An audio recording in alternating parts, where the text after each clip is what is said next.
Peath was a woman of Dunland. She was born among the Gwaiturim, the ferocious people, tall and vicious men inhabiting the highland country to the west of Rohan.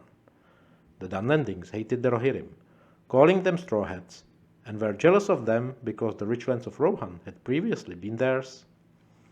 But the returned Númenóreans forced them ruthlessly out to the hills, later giving their province of Kalenardon to Eorl the Young and his people, who inherited the never-ending war with these hill tribes. In such an environment was Peath raised.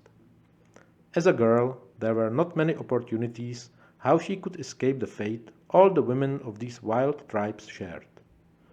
But because young Peath was fair, she persuaded an old shaman to take her as an apprentice. She also possessed a proud and untamable spirit, which did not go well with the man-dominated culture of the Dunlandings.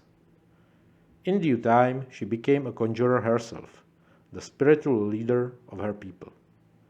At that time, Saruman began visiting the Dunlanding tribes, persuading many to join him in Isengard, providing many gifts, and using these men as his spies.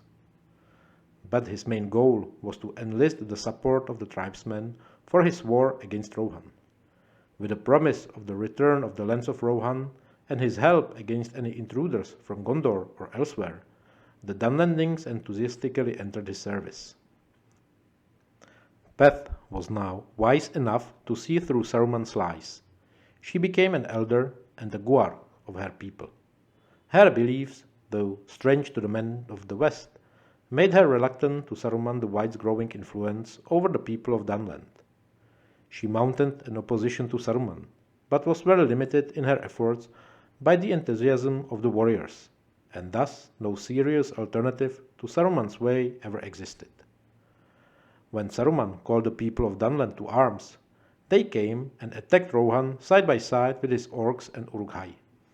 At first, all seemed to be going well. The forts of the Isen were won in the second battle there, and Theodred, the crown prince of Rohan, was killed. The army of the White Hand followed up the victory and attacked Helm's Deep. There the forces of Theoden, the king of Rohan, held by the Ents and Hurons of Fangorn, put an end to Saruman's ambition. Few men returned back to Dunland following this disaster. And those who did now listened to Peath, whose wise advice they should have taken earlier. And so she became the leader of her people, slowly turning the hearts of the Gwaiturim to peace.